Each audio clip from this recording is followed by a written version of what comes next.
Assalamu alaikum wa rahmatullah. Welcome here at Crypto Hash Review, where we are discussing the topic of Bitcoin, starting off with the conversation of the history of money. And we have already covered the pre-metallic money, money that existed before metals and coinage. Then we discussed coinage and how money was made in coin form, gold and silver and other metals, and how the transition from that to paper money or paper certificates, I should say. And we discussed very briefly some of the benefits, or I should say, the historical events that occurred around both metallic money and paper money, primarily dealing with the issue of debasement, how governments watered down and destroyed the purchasing power, the value, or what you could get for your gold or your silver or your certificate, what you can get for it in the market.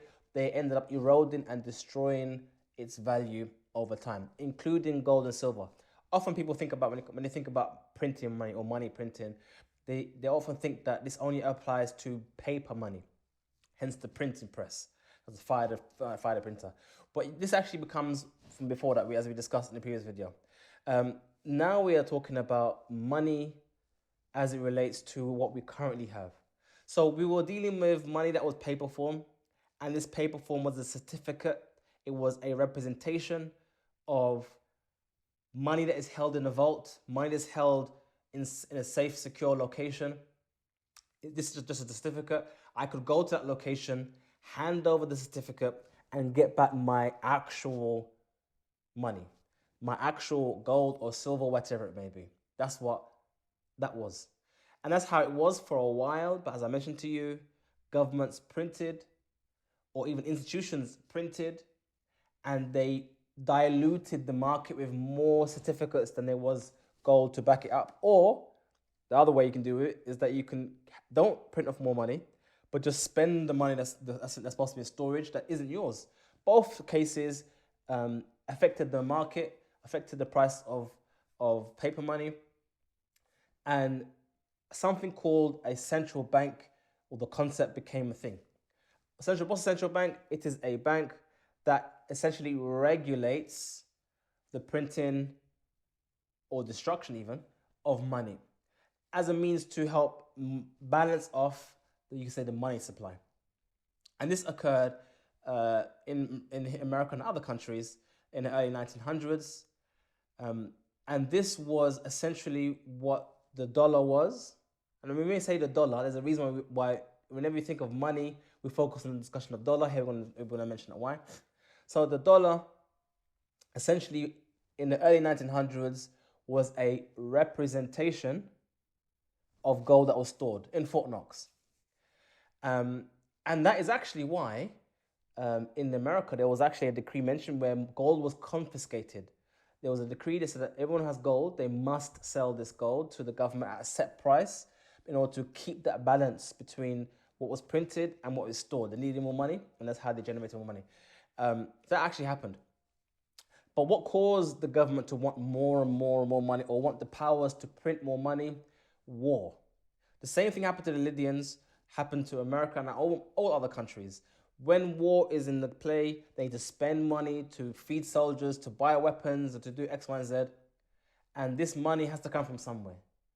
So they decided to print off money to do so. Now, what happened in the Second World War? So the First World War caused its devastation and led to all sorts of economic problems.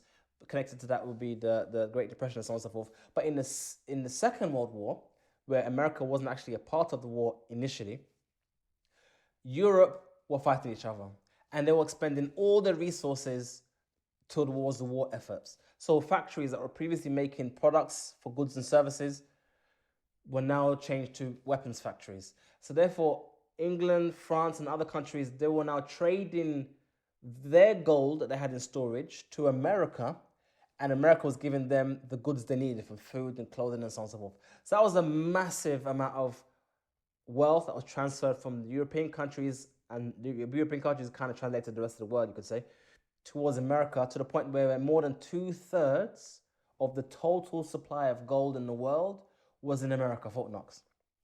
And that basically meant that the system of international commerce came almost to a halt. There was no more gold to hand over to America, or very little of it left. So they eventually had an agreement called the Bretton Woods Agreement, which was to basically establish a new monetary system that allowed for countries to have commerce and interact and transact between each other. Not just being new in the marketplace, but between countries, nation states. And what this agreed was that since America has all the gold, and that gold essentially is the dollar, let us just use dollars. Let all the countries transact, buy and sell using dollars.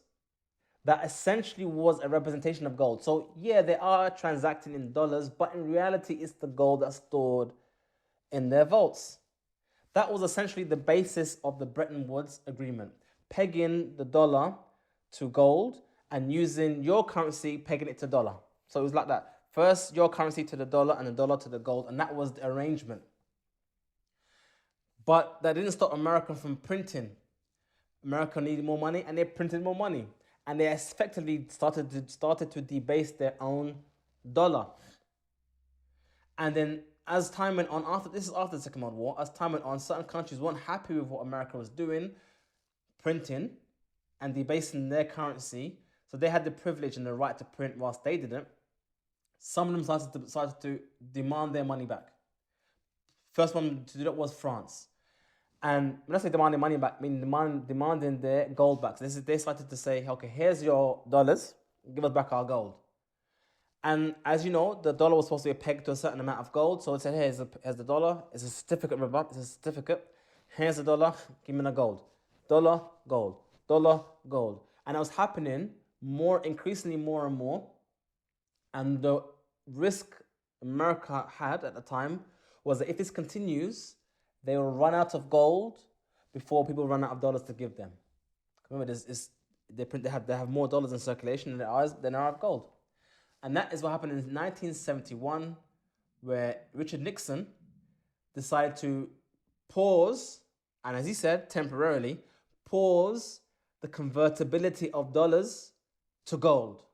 It was supposed to be a temporary measure, which never ever went back. That was the end of it. He depegged the dollar from gold and made the dollar a floating currency, meaning that now this certificate now became the value it's supposed to be. So although it wrote in it $10, and this $10 was supposed to represent $10 worth of gold, now after that event, that $10 was supposed to be $10, i.e. take it on face value. If that reminds you of what happened in Rome, Romans did the same. They wrote on their coins a certain amount, but it didn't actually represent that amount in gold, but it was said, take it on face value. And that's what happened in 1971, where they began to float the dollar, and that's kind of where we have our current system as it is at the moment. In our next video, we will discuss how money is created, because in the past it was created by having gold backed it, but now if there's nothing backing it, then how is money created and how is money circulated, and what is the basis of our current system? If our current monetary system is not based on gold, what is it based on? We'll cover that in our next video, inshallah. Assalamu alaikum wa rahmatullah. Subscribe, like, join our mailing list, give us a call. Assalamu alaikum.